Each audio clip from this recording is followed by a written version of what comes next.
Okay. All right. This one's gonna be a little bit rough. So I'm a little bit behind on a few things because I got sick last week as of this recording, and I just finally got to the Daryl Dixon episode 3 of the new Daryl Dixon TV show. And unfortunately, I have some bad news. This was one of the weaker episodes in the series so far. I thought that the writing was pretty sloppy. I thought that the focus and direction was kind of off beat a little bit. And I think that in terms of where the story is going, it's starting to get a little bit muddled and confusing. Like I had stated in my last video on episode 2, this felt like a ripoff of The Last of Us. And I was wondering, well, is this unoriginal or is it bold? I'm trying to figure out whether or not this show is trying to copycat something or take a trope and run with it a different direction. And it's a little bit of both, and it's kind of hard to tell which way it really leans when it wants to. Not to say that the acting or the sets and the aesthetic of what the story is supposed to look like are any bad, because it doesn't seem like it ever misses a beat on that end. However, it's just something feels off. And this was something that I was concerned about, was a show with 6 episodes that only needs about 3 episodes. Or could have been condensed into a movie rather than a TV show. There will be spoilers in this short little video, and I'll try and make it short if I can. Because honestly, there wasn't much to talk about in the plot. The most significant thing that happens is the dickhead British dude that Isabel knew before the apocalypse ends up revealed that he's still alive within the catacombs underneath Paris in this underground subterranean bar, this club where they have performers, and it's a lot like the world prior to the apocalypse, which to me, watching The Walking Dead, has never been an appealing thing. Having people that are living in the apocalypse still carrying the traditions of the old world instead of adapting to the new world. It seems like they were spoiled. It seems like they're always spoiled, like the people in Alexandria in season 5 of The Walking Dead.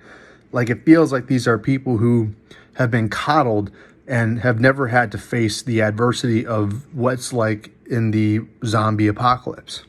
And of course, what I thought I saw in the trailer for this show, and that I was concerned about, that this was going to be some sort of message-based story, which so far it's not a message-based story yet, but that is a concern of mine that I knew I had to watch out for when watching this, and a lot of people are not going to like this take. But there is a drag queen that sings in this underground subterranean bar, and honestly, it's not as bad as other things like, say, Disney does with like drag queen story hours and other. It's not that bad, but still, given the current climate of today's entertainment and today's politics, it's kind of hard to ignore and kind of hard to get over a simple thing like that. I mean, it's one thing to watch Rocky Horror Picture Show. It's another thing when it's ingrained in a zombie apocalypse. Now, Daryl's starting to become inconsistent with how we're doing this. He's starting to be like a father figure or brotherly figure to Laurent, but at the same time, he wants to kind of go home and he doesn't really care about anybody else. He's not gradually learning anything over time. Now, I hope that changes. I hope he has a change of heart. I hope he learns something. But right now, he feels like he's just entitled to be right, and it feels kind of frustrating that there's no real progression of character there, just sort of a maintaining of character, which I could appreciate him staying in character, but at the same time, it makes me wonder why we would have this show in the first place, which harkens back to this Last of Us ripoff debate, and even the mainstream media is starting to notice that, even when it's hard to tell if people are even watching this show. So yeah, this is the episode that made me question whether or not this show was worth a watch, or whether it was even worth making. Hopefully there is more time to turn things around. I can't say that much happened outside of revealing that British dude was still alive, and that he was a drug dealer, and that he was trying to help Daryl get a radio to Radio America.